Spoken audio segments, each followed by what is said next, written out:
Hey, Neo fam, happy weekend to you. It is Easter here in the United States. And over in China, one of the things they'll be doing this weekend is the launch of Firefly. There are a couple of things that we will learn that I've been anxious and kind of looking forward to. One is the battery as a service price. What is that going to be?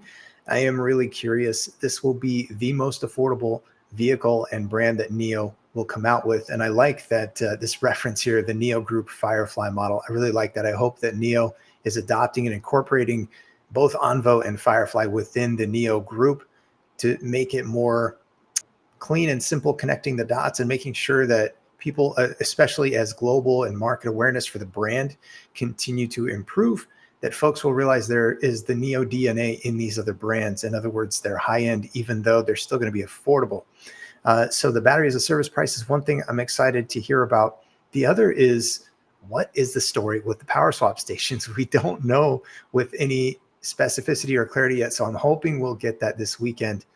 And by the way, this is one video I will be checking out. It will premiere on Friday evening here in the US. And this is Sean with the Telescope. He does a phenomenal job of his breakdown of vehicles. He really, really knows the industry and the vehicles well, but also he used to work for NIO, and he is, I don't know, he's just got a great take on things. So I'm very curious to hear what he has to say with this video. I will link everything in the description, by the way, that I share here in the video, as per what I normally try to do, to make it easier for you all to do your own research or take things to whatever point that you would like from there as well. This also, there's so much that NIO is doing. And I think the beautiful alignment of things with Factory 3 coming online as of, or hopefully by July, maybe earlier, we'll see what happens with that as kind of a nod to the production and delivery ramp to take place. But with that, we've got things like some of the expectations around the refresh models. Here's one of them, the ES6, some pictures that were floating around out there. Also, how about Onvo with the L90? That's the second Onvo vehicle that will be coming out. And I think that one's going to be fun to track. But how about the big picture? The big picture is still something that I'm kind of tracking. In 2025, this could be the first year where China sees less than 50% of all car sales being ICE or gas sales. But where NIO is positioned with its premium brand, the NIO vehicles, there is still a minor piece of that market that is going to BEVs, battery electric vehicles, which is where NIO is selling. In other words, the heavy majority of sales are still going to ICE vehicles in brands like BMW, Mercedes, and Audi. NIO has, I believe, the latest numbers or percentage that William Lee referenced was about 40% of the BEV market in that premium space and price range. But obviously, there's still a lot more to go somewhere. So NIO could still improve on that.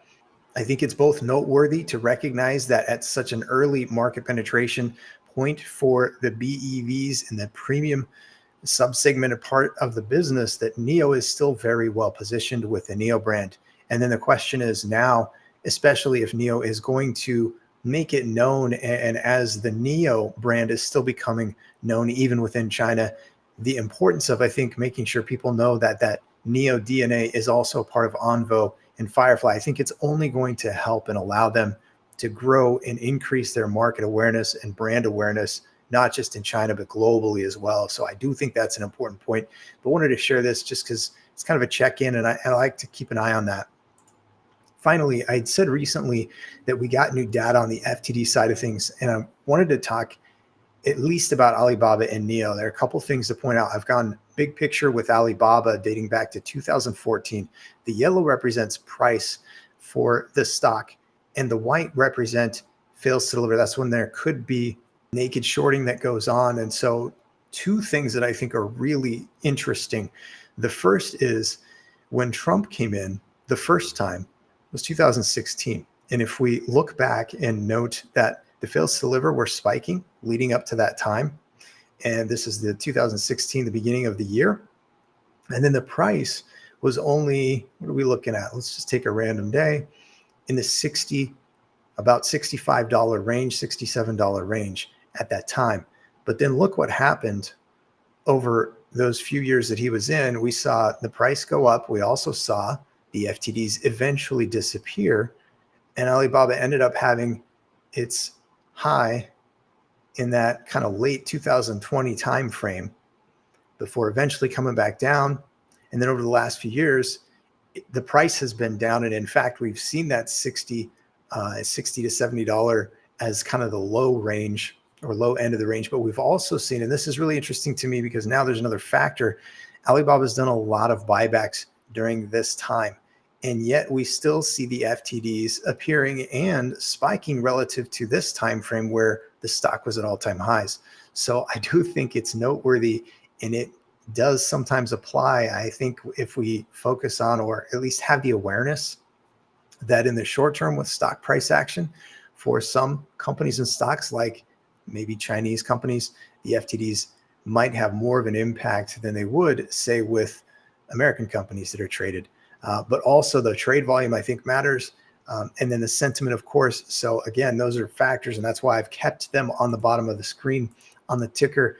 But now let's talk briefly about NIO, because, and this is the shorter term where I have basically, I wanted to go back and show this, the recent high, which would have been in recent, and just to clarify, this is in August of 2023.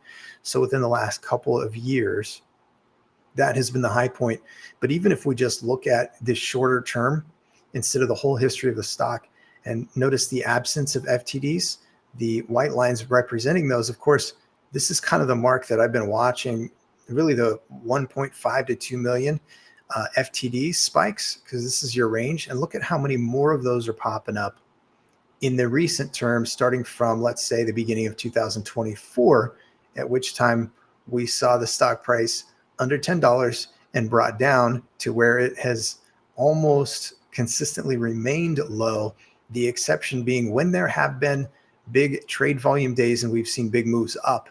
And I'll, in fact, link that 100 million, one of the 100 million share trade volume videos that I've done in the past talking about that, because the trade volume being so low, at the same time you have the spiking of the FTDs, and spiking is relative because of the, if there is less trading or trading volume, then it would make sense to me that it would be easier to control stock price, especially if there is naked shorting going on. So that's just one of the things that I have kept in mind.